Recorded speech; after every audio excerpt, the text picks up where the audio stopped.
आप रूबरू प्रोग्राम देख रहे हैं। पाकिस्तान और यूरोपियन यूनियन एक स्ट्रॉन्ग बॉन्ड रखते हैं। शुरू से ही, जब से पाकिस्तान आज़ाद हुआ, यूरोपीय ममालिक के साथ पाकिस्तान के बहुत अच्छे ताल्लुकात हैं। अभी तो PIA भी रिज्यूम हो गई, अभी तो यूरोपियन यूनियन और पाकिस्तान के दरमियान GSP प्रोग्राम भी चल रहा है। इस सारी सूरत हाल पर बात करने के लिए इस वक्त पाकिस्तान में तैनात यूरोपियन यूनियन की एम्बेसडर हर एक्सेलेंसी डॉक्टर रीना का साहिबा हमारे रूबरू हैं। Thank you very much, Excellency. It's always a pleasure to talk to you about Pak-EU relations. PIA has recently been allowed to resume its flights to various European destinations. Yes. How do you feel that this resumption will further enhance people-to-people contact between Pakistan and Europe? Yeah, I think it's really important that PIA has gotten to this point, and it's due to the very hard work that the Pakistan Civil Aviation Agency has been doing in the last 4 years. We haven't been able to, PIA hasn't been able to fly for 4 years, and now it can again. A direct flight makes a huge difference in whether people can get easily to Europe or not, and back the other way as well. Yeah. You're talking about people get easy way to go to Europe. We have seen very sad incidents in Morocco and Libya. Many Pakistanis, they died because they were traveling illegally to Europe. So the government of Pakistan is taking action, very strong and firm action against the illegal human trafficking. Are there any actions from the EU side to curb this menace of human trafficking, illegal trafficking? Yeah, I agree with it, that it's a menace. I agree with your wording. This is a very dangerous thing, and we don't want to see that happen, not on the Pakistan side, not on the EU side. So there is a policy dialogue between the EU and Pakistan, but there's also concrete work, concrete cooperation between the FIA and the authorities in our member states, and as well as at the center in the EU. And a lot of the work is about preventing migration, illegal, irregular migration of this sort, to prevent human smuggling and human trafficking, to make people aware of what a fake job advertisement looks like, what a fake recruiting agency looks like, and those are the sorts of things that can really help. I termed it menace because I saw many young people, many young boys died in pursuit of illegally traveling to Europe, and I'm happy that there is a realization back in Europe to curb this illegal human trafficking. And Madam, you have also seen even Director General of FIA was removed because of the recent sad incidents. But Europe has been very sensitive about war in Ukraine. But let me first, before we move on from migration, if I can add as well that there's another side of the equation, and that is legal migration. Okay. And we are working on paths for increasing legal migration to Europe, so that young Pakistanis who have skills, who want to work in Europe for a while, go there for a while, then they come back. And that's something that's new, it's something that's of great interest to the Pakistan authorities, and we're working on it.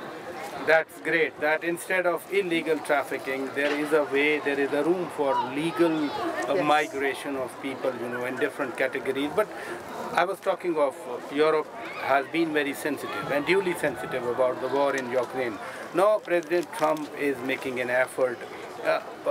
Whatever is going on the European theater or the European Union thinking, can I ask that this war, ending of the war is imminent now, there will be soon, war will be over in Ukraine, because it has directly affected even many lives in Pakistan, the grain prices, the oil prices. That's right, that's right. It's affecting the whole world, not just Europe, but for us it's an existential question.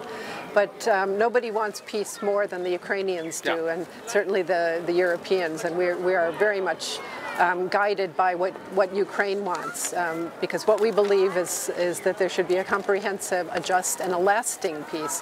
And a lasting peace you can only have if the people who are most concerned are behind the table during negotiations. So that means nothing about Ukraine without Ukraine. Similar has been a crisis, a grave crisis in Gaza. Now ceasefire is there. Madam, how do you feel about the feeling back in Europe about this ceasefire and possible peace? We're very supportive of the ceasefire. We've been hoping and working toward a ceasefire as well. And now we see what happens next, where we go forward. But the EU continues to support a two-state solution. That's the way forward. That's the way it has to be. It's a great event that you have staged this event. Europe is visible in the stars, in the dresses, etc.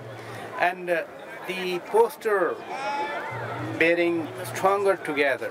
So how can EU make Pakistan stronger and vice versa? Well, I think a lot of this, we touched on that already with migration. Yeah. We work together to curb something that's a phenomenon that knows no boundaries, Exactly. like migration. And there's climate change, then there's terrorism. There are all kinds of issues that you cannot solve alone, but you can solve together. And so as an EU, we use the motto as well, stronger together. We are stronger together, but with Pakistan we can move closer to resolving some of these problems if we work together. Madam, you have spent quite some time in Pakistan and you have seen many developments. How you feel about whatever your stay has been here? I think I've seen everything here already. I hope I've seen everything. It's a place with a lot of changes, a lot of not always positive changes, and the EU continues, and I personally continue to hope for stability and certainty, and so that Pakistan can get moving on its development goals, so that the lives of everybody can get better. Recently, the EU representative on human rights, Ambassador Olaf Skog, warned Pakistan on some of the human rights issues. How this warning or this concern is going to affect Pakistan-EU relations? Well, it was the EUSR, the EU Special Representative for Human Rights, Olaf Skog, was here for several days, 4 days, and he talked to a lot of people, a lot of government officials, high authorities, civil society, journalists, and so forth, to get a good picture of what the situation is. It's no secret to anybody that there are concerns, and those concerns are connected to also the trade concession, the GSP Plus, right. And so even though his mission was not directly related to the GSP Plus monitoring mission, it gave a kind of a context. And his point of view, or his approach while he was here, was to flag certain issues to the authorities to say, look, this is a concern, that's a concern, the third thing is a concern. Please see what you can do before GSP Plus starts, before any assessment of Pakistan's performance. He came as a friend.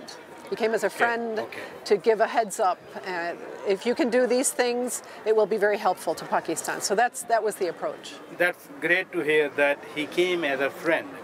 And when in 27 or the post-27 scenario, whether EU is going to further engage with Pakistan for implementation of 27 covenants and conventions of the UN, or EU will take a different direction?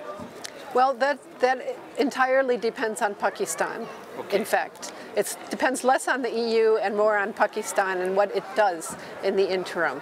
You know that the current regulation comes to an end in 2027, maximum, and a new regulation has to be agreed. And when that is agreed, then Pakistan can reapply. It's not automatic. It's not automatic for Pakistan or any of the other GSP Plus countries. Pakistan will have to reapply, and it will have to present a work plan, how it intends to fulfill these things. And so it's really up to Pakistan more than up to the European Union. So what is the way forward on the GSP Plus continuation after 2027, even if Pakistan applies for that? Well, then it's up to the European Parliament and the member states whether they think that Pakistan's performance against these 27 conventions is sufficient. and whether the work plan is realistic and attainable, and a serious work plan. So really, it's in Pakistan's hands. Thank you so much, Madam. Thank you. Excellency Dr. Reena Cuenca, Ambassador of European Union, नाज़रीन हमारे रूबरू थी। बड़ी अच्छी उन्होंने बात की कि जो special representative for human rights आए थे, एम्बेसडर उलोफ स्कूब, वो एक पाकिस्तान के दोस्त की हैसियत से आए थे। अखबारात में कुछ ऐसी खबरें लगी, मैंने इसलिए ज़रूरी समझा ये सवाल उनसे पूछना।